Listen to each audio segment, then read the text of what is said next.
Bonjour à tous, nous nous retrouvons encore une fois pour une nouvelle enquête, notamment sur les vœux karmiques.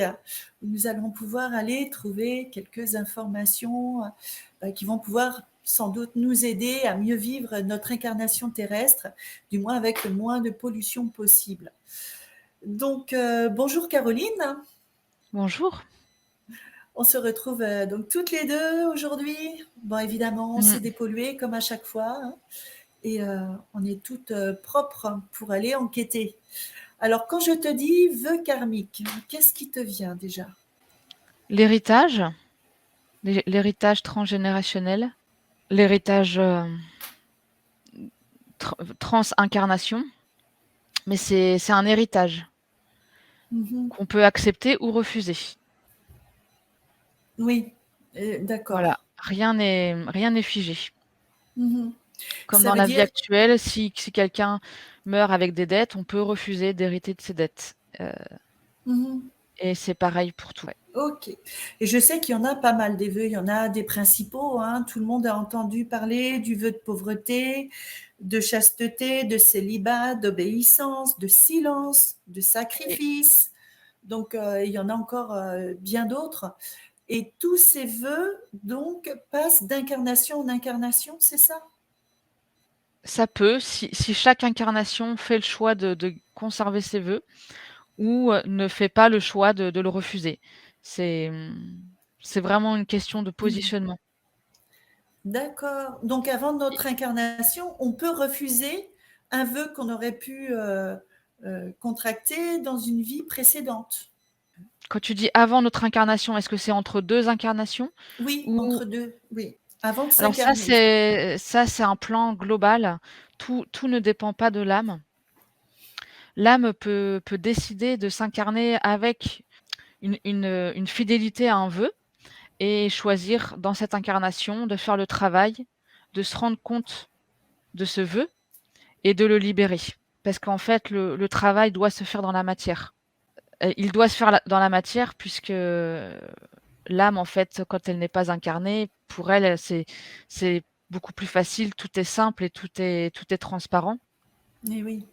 Mais elle doit le faire, elle doit comprendre les choses dans la matière et Mhm. guérir dans la matière.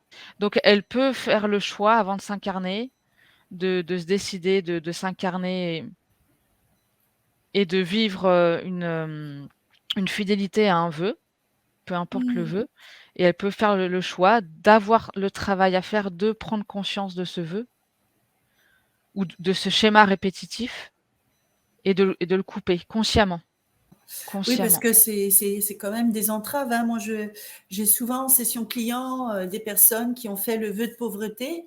Alors, il y a de l'argent qui rentre, aussitôt qu'il est rentré, et il part sur une facture qui arrive qui n'était pas prévue, ou il n'arrive pas à garder de l'argent. Ouais. Donc, c'est un peu embêtant. Et c'est vrai qu'on a l'impression de plus subir les choses et on ne se rend pas forcément compte que ça peut être un vœu aussi qu'on ait pu faire dans une vie passée. Alors ça peut être aussi ça peut être un vœu, mais tous les problèmes d'argent ne sont pas forcément que des vœux. Ça peut être, Oui, voilà, après il y a un travail à faire pour bien comprendre ce qui se passe pour la personne, mais elle aura les opportunités de comprendre au cours oui. de sa vie. Oui. Mmh.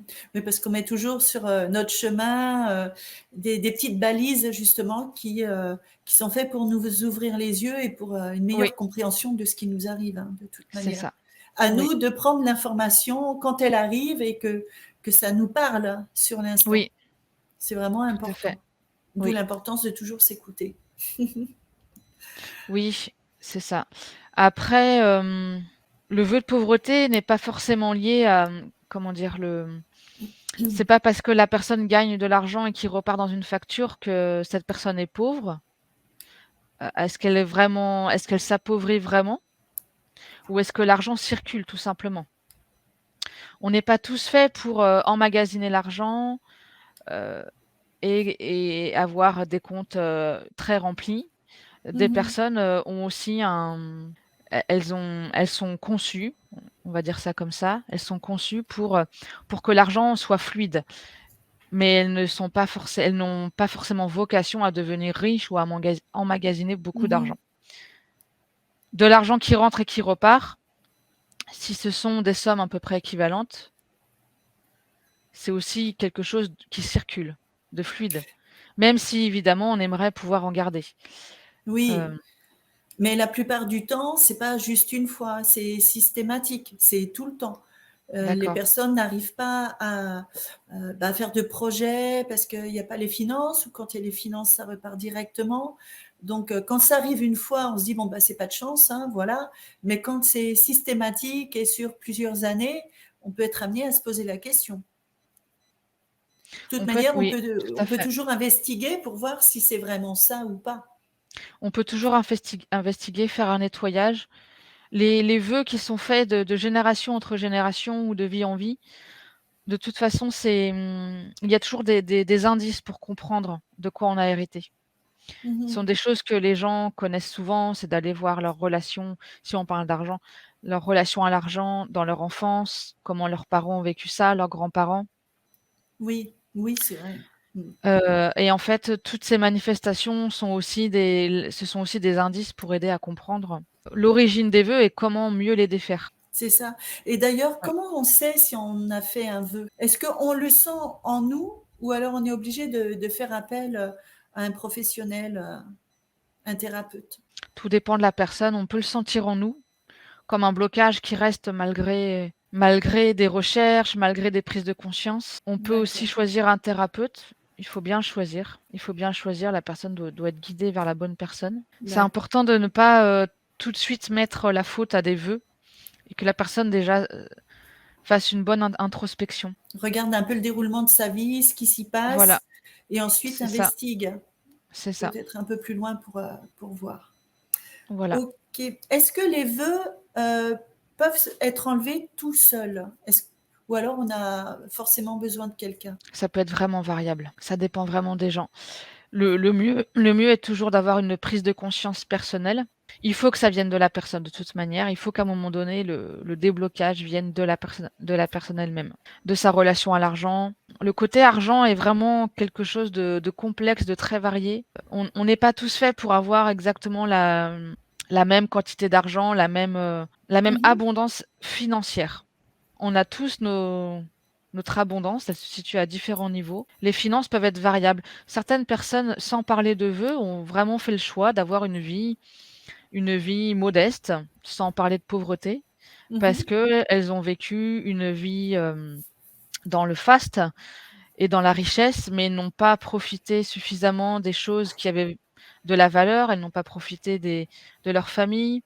Elles ont pu faire des choses, sous prétexte de vouloir à tout prix gagner de l'argent. Elles ont pu, délaisser des enfants, délaisser des conjoints, faire du mal à autrui, Mhm. hem et elles ont choisi pour, rééquilibrer du coup leur karma, elles ont choisi une vie plus modeste où elles devront se préoccuper plus de leurs relations, de l'amour qu'elles diffusent, de l'amour qu'elles reçoivent, de la qualité de ces relations Mhm. Les et relations de cœur.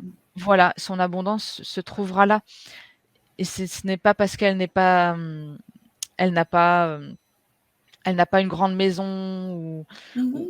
ou un métier qui permet de gagner beaucoup d'argent qu'elle a raté quelque chose. Tout à fait. Il faut aussi que la personne regarde en quoi elle a son abondance dans cette vie. Mhm. Mais Oui, oui, donc, quand on contracte un vœu, on peut le retirer soi-même, c'est oui, possible, si on en prend oui, conscience. oui. Est-ce que, au moment où on fait le vœu, l'intensité, l'intention qu'on y met, la ferveur qu'on y met dans ce vœu, a un impact sur le fait de le retirer plus ou moins facilement? Je dirais que plus le vœu remonte à loin, que ce soit dans les générations, dans les vies, plus il peut être difficile puisque l'âme a vécu avec ce vœu et l'a enterré assez profondément dans ses propres couches intérieures. Là, oui, ça peut être compliqué. Bah, Mmh. pas compliqué, ça peut demander un gros travail de nettoyage, puisque la D'accord. personne a pris l'habitude de vivre avec ça elle s'est vraiment auto-persuadée qu'elle serait pauvre. Ah oui, donc elle se crée en plus des programmations. En fait, le vœu, c'est pas forcément la forme de, je fais le vœu pour cette vie et toutes les autres de rester pauvre. Ça peut être aussi une vie, où les prises de conscience ont été très difficiles à faire, et la personne a ancré, en fait, un schéma, très limitant, vraiment au Mmh. plus profond d'elle-même et a cru qu'elle n'était destinée qu'à vivre de cette manière et donc elle s'est auto-persuadée qu'elle serait pauvre. C'est en fait, les vœux le terme vœu peut amener de la confusion. Mmh. Ça peut être aussi de l'auto une sorte d'auto-persuasion Ouais.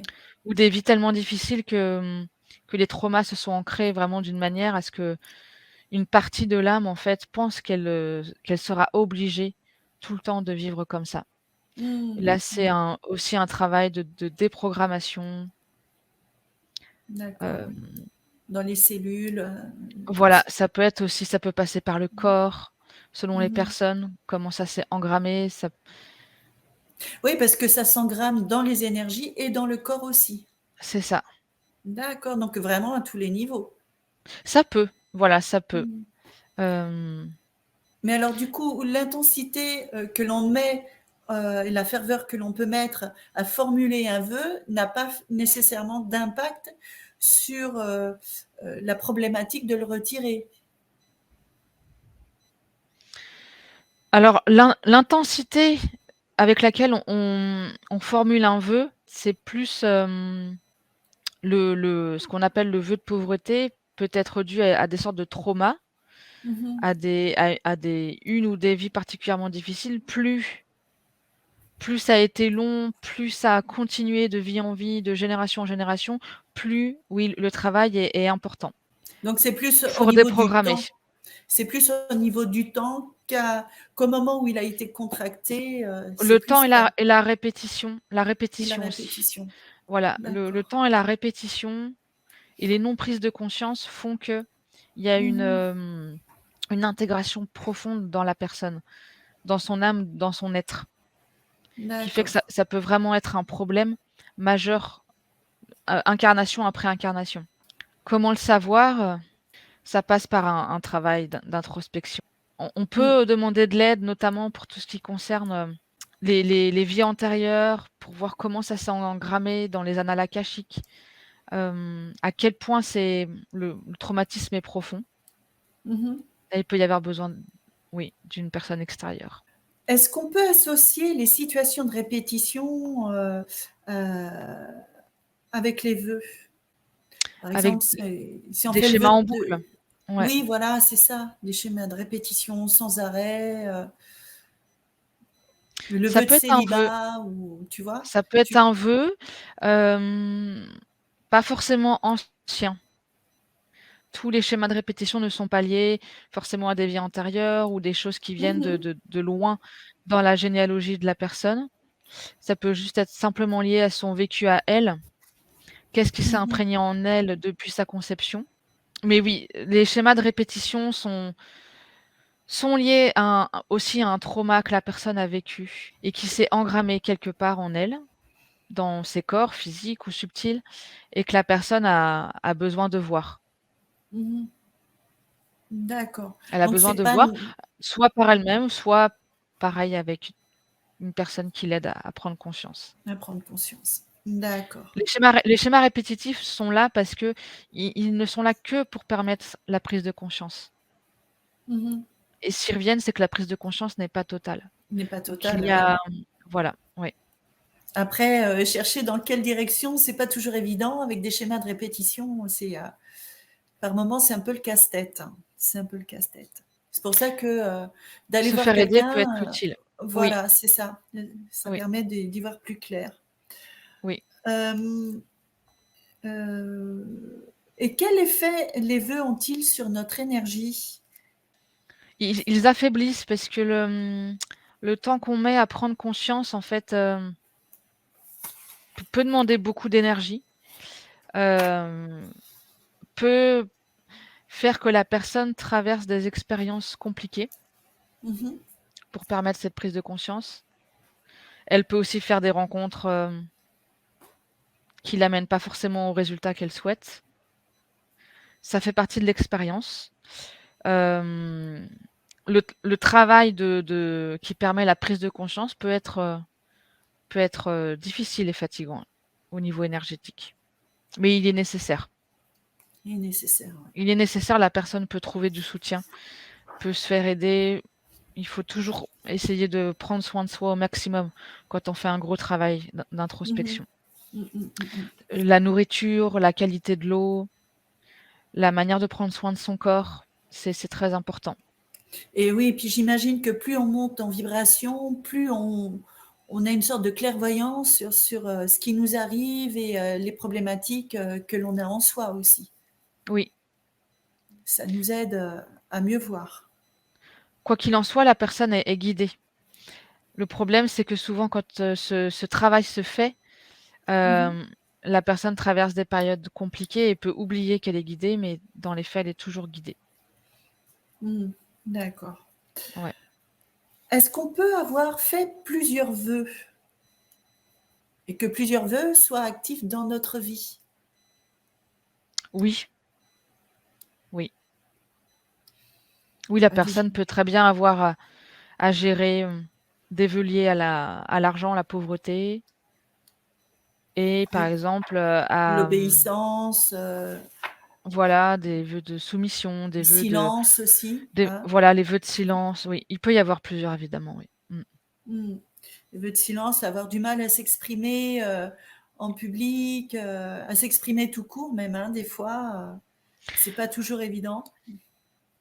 Alors ouais, les vœux ce qu'on appelle vœux de silence, selon les informations que j'ai, Mmh. c'est encore plus profond. Alors évidemment là, en surface, ça va être une difficulté à s'exprimer en public, mais ça peut être, des choses plus violentes. Par exemple, dès que la personne, parle de ce qui la touche profondément, de centres d'intérêt qu'elle a, elle peut aussi être jugée et rejetée, Mmh. hem, de manière vraiment forte et cinglante.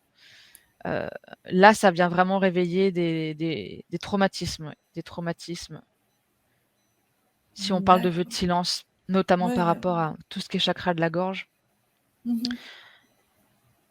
La difficulté à s'exprimer en public peut relever simplement d'une timidité qui fait partie de la personne, qu'elle n'a pas forcément à corriger ou ça fait partie de son caractère et elle peut travailler dessus, mais ce n'est pas un problème qui relève de quelque chose de vraiment profond. Mmh. Mais en général, la personne sent quand ça vient chercher loin, quand elle sent quand il y a un trauma qui se réveille. Si par exemple une personne, publie une vidéo, qu'elle Mmh. n'avait pas très confiance en elle, qu'elle publie la vidéo et que les premiers commentaires, sont pas des commentaires sympathiques, sont des Mmh. commentaires de jugement, la personne doit aussi regarder là, qu'est-ce que ça lui fait et elle saura si ça vient vraiment réveiller quelque chose de profond et là, on peut toucher le vœu de silence. D'accord. Si c'est juste une, légère vexation, que ça passe au bout de quelques heures, on sait que c'est pas, ou même quelques Mmh. minutes, on sait que c'est pas C'est pas forcément ça. c'est pas très grave. Mmh. Si la personne est vraiment profondément touchée dans son estime, que ça la blesse, qu'elle peut être au point de retirer sa vidéo ou de penser à arrêter ce qu'elle fait alors qu'elle aime ce qu'elle fait, Mmh. là, on peut voilà, là, ça peut On être peut un indice. s'interroger. Mmh. Voilà, c'est ça, c'est vraiment l'impact aussi des événements de la vie. L'impact émotionnel et comment on Oui. réagit en soi. C'est ça, un vœu, je dirais qu'il faut vraiment distinguer le vœu du simple, des simples difficultés de la vie ou des choses qui concernent la personnalité, Mmh. de la personne dans cette vie-ci. Oui, ouais. Voilà. Et mais des fois, les vœux, que l'on peut faire par rapport à la réaction que l'on a dans la vie, ça peut être, disproportionné aussi, hein. Ça peut être disproportionné sur une petite chose, on peut s'enflammer ou, on peut, Oui, on peut très, très mal le prendre alors que, bah, au bout du compte, c'est pas grand-chose. oui et ça peut montrer qu'il y a un traumatisme, fort, important Mmh. dans la Mmh. vie de la personne qui résonne avec ce vœu. En fait, le vœu, il va se manifester dans la vie à travers différentes choses. Mmh Ça mh. peut être, soit la personne va vivre des traumatismes, en début de vie, par exemple, qui peuvent se répéter, mais qui vont toujours, faire écho à ce vœu. Mais Mmh. le trauma, en fait, va juste être la surface. La surface du vœu pour l'aider à prendre conscience des choses. Ça va lui permettre de comprendre qu'il y a vraiment voilà, qu'il y a quelque chose de profond qui s'est passé, hem et qui fait partie de son travail, d'âme. Mmh. Oui. Alors le trauma s'est passé dans cette vie-là, pour cette personne-là, mais ça peut être juste le signe qu'il y a un vœu, profond qui vient de vie antérieure ou qui vient de et qui a pu être vécu dans les générations aussi antérieures et là on touche quelque chose de profond. Je sais pas Mmh. si c'est clair? Si, si, Hem, si, si, oui, oui, tout à fait, tout ouais, à fait. Est-ce qu'on peut associer, les rêves, l'intuition, les sensations que l'on a en soi? Est-ce que ça peut être une, comment dire? Une piste pour savoir aussi si on a fait un vœu? tout à fait. Les rêves, les intuitions, c'est vraiment ça fait partie du guidage de la personne, Mmh. vraiment. D'accord. Ouais, Donc s'écouter vraiment pour, écouter les oui, sensations que l'on a en soi justement oui, pour savoir si, si c'est vraiment ça ou pas. Ouais, il faut oui. toujours s'écouter en fait. C'est ça.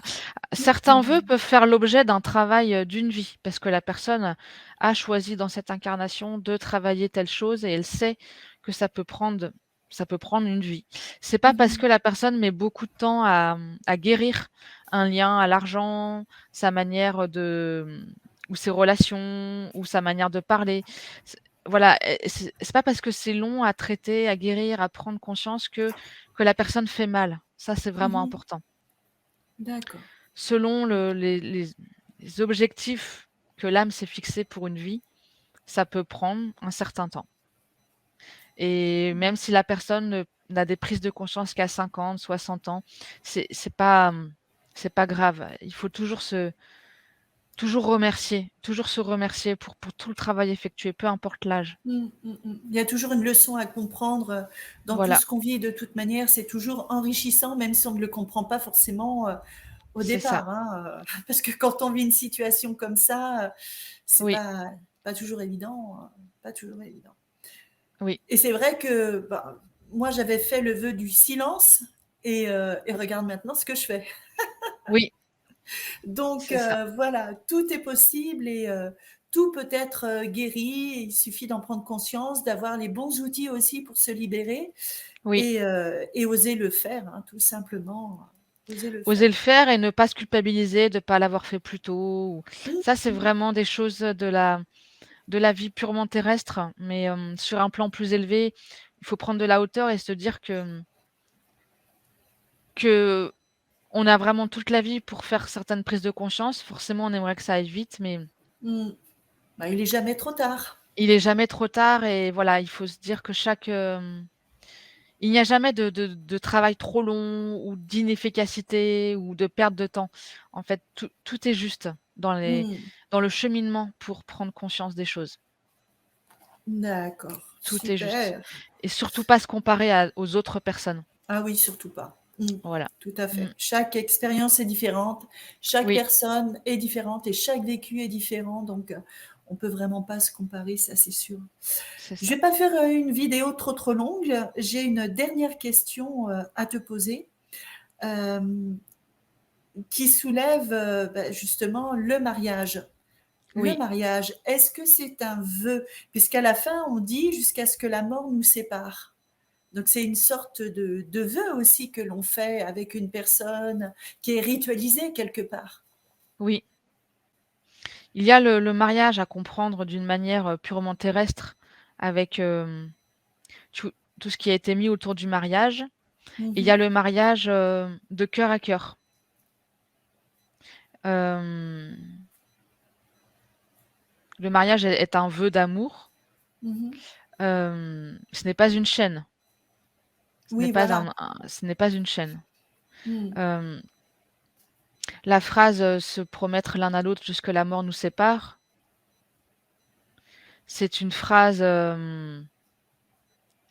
qui peut enchaîner dans un certain sens, il faut le prendre, plutôt dans un sens symbolique. C'est-à-dire que, quelque part, même si on se marie avec quelqu'un et qu'il y a divorce, qu'on ne s'aime plus, il y a quand même un lien qui s'est créé, Mmh. qui ne sera jamais oublié, quelque part. Que ce soit dans le bien, dans le mal, dans le neutre. La personne avec qui on a été, avec qui on a partagé, même si c'est, que 2 ans, Mmh. hem, elle restera toujours dans la mémoire de la personne, quelque Mmh. part. Mais en Et même c'est temps, plutôt comme ça qu'il faut prendre. Mmh. ça donne une idée du temps jusqu'à ce que la mort nous sépare. Donc après la mort, on peut dire que le lien est coupé et on passe à autre chose. C'est pas comme certains vœux Oui, qui se passent d'incarnation en incarnation. Là, il y a quand même un délai dans le temps qui signifie jusqu'à la mort, jusqu'à ce que la mort nous sépare. oui, Donc on peut imaginer que ça prenne fin à ce moment-là. oui, ça prend fin. Après il y a des, les âmes, qui se rencontrent, qui créent ensemble, qui se marient, qui les âmes qui sont proches dans une vie sont des âmes, qui bien souvent se connaissent aussi Mhm, et rejouent des choses les unes avec les autres dans des schémas différents. Hem, mais ce n'est pas quelque chose, qu'il faut penser comme un enchaînement, enfin quelque chose qui enchaîne la personne à des croyances forcément limitantes ou à des choses mauvaises. mhm. C'est de l'expérimentation. Oui, le mariage, ou la notion de lien, marial, peu importe qu'il soit, officiellement rompu, enfin officiellement, selon ce que la société décrète par un divorce, peu importe que ça arrive ou pas, Mhm. oui, la mort, de toute façon, rompt ce lien, mais qui est purement terrestre. Oui. Après, ça n'empêche pas, dans d'autres vies, de recontacter la personne dans différentes, liens, en fait, que ce Mhm, soit, mhm. enfants, parents, amis, sœurs, frères, heu, Mhm. ou enfin, voilà, après, les liens entre 2 âmes peuvent perdurer. Ce n'est pas forcément un mauvais vœu. Mhm. Je sais pas si D'accord. je suis claire, mais c'est ouais. Après moi, enfin ça c'est mon idée personnelle, hein, c'est bien qu'il y ait justement cette limite dans le temps, qu'on n'ait pas à Oui, subir des liens justement dans des vies futures. Donc alors là, c'est le mariage, oui, le un lien dans mariage, le oui. temps. Mm. Après, imaginons que, dans le mariage, il y ait des actes qui sont en dehors, vraiment de, qui sont en dehors de toute, comment dire? De tout engagement, c'est-à-dire, une personne qui a été violente avec l'autre, qu'il y Mhm. ait mariage ou pas, ces actes, en fait, peuvent apporter des conséquences Oui, oui, bien sûr. après la mort, puisque quelque part, c'est un karma qui se Oui. fait et il y aura Mm. des choses à régler peut-être dans une autre vie, Mm, mm, mm. peut-être. Mais Donc ça, il y a ce n'est pas différents niveaux de ça, ce lecture, quoi. ce n'est pas du tout lié au contrat de mariage qu'on Oui. signe avec la personne. C'est Mm. vraiment les actes, qu'on a avec une autre personne de Mhm. bah, tout ce qui n'est pas amour. Bah oui. Si on fait des choses très violentes, ou très «mal» entre guillemets, sur l'autre personne, Il y ça a ne des restera répercussions. voilà, il y aura des Mm. répercussions pour que la Oui, toujours oui. pour que la conscience puisse comprendre et s'élever. Toujours Mhm. dans ce but-là. Il n'y a pas de vengeance ou il n'y a pas de notion de vengeance ou de punition dans le Mhm. karma. Ouais, Voilà. d'accord. Ok. Y a-t-il autre chose que tu aimerais rajouter par rapport à ce sujet-là que j'aurais pas abordé ou une idée qui te viendrait? Non, Non? ça va. Bon. Ouais. Ok. Mmh. Bon, bah écoutez, hein, ça y est, bah, cette enquête est finie. Merci beaucoup, Caroline. Et Merci. puis, bah, je vous dis à tous à très bientôt. Au revoir. Au revoir, Caro. Au revoir.